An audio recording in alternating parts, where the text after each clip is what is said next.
I love the approach that you take, an abilities-based approach. And, I think I work in bilingualism, and we talk about bilingualism. We try to use strength-based language. So a bilingual instead of an English language learner.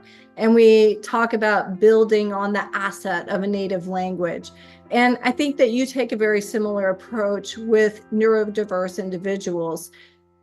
And I'll say that I think many of our training programs gear people to focus on a deficit-based approach. Mm-hmm. Did you come out of your university training with a strength-based approach in mind? Did you find this in your work with individuals? Yeah, well, mostly the latter, because I was so exposed in fun summer camp situations. These were residential summer camps. So I was living with children and adults with disabilities for 2 months.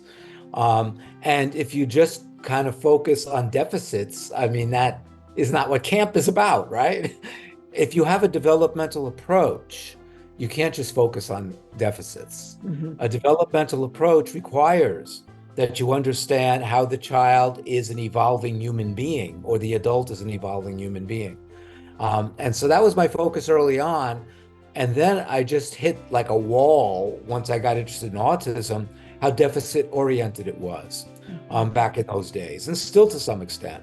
Mm-hmm. And it was like, it was so contradictory to my personal experience, which at that point had been 5 or 6 years of working in summer camps. And it was like, this isn't right, this is wrong, these people got it all wrong. And from my master's thesis and my doctoral dissertation, believe it or not, in the 1970s, it was all focused on abilities. And, my doctoral dissertation totally pretty much dismissed the notion of echolalia as just a deficit. And you're familiar with that with bilingual development, because, one of the groups of people that we see the use of repetition strategies in learning is in bilingual children. But at that point, in autism specifically, it was just seen as a deficit. And it was seen as something to quote unquote extinguish and get rid of, because the people who were most influential at that time were not developmentalists.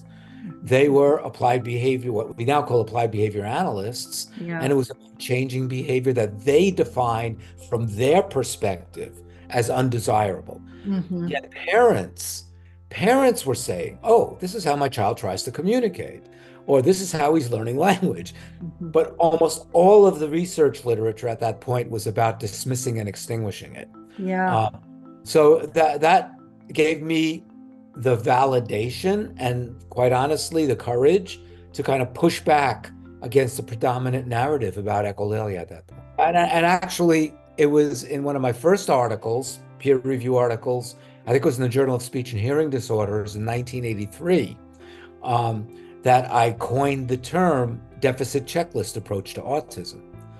That the way you provide therapy and education is you develop a checklist of the deficits and you try to get rid of them. It's been a long battle that we're still engaged in.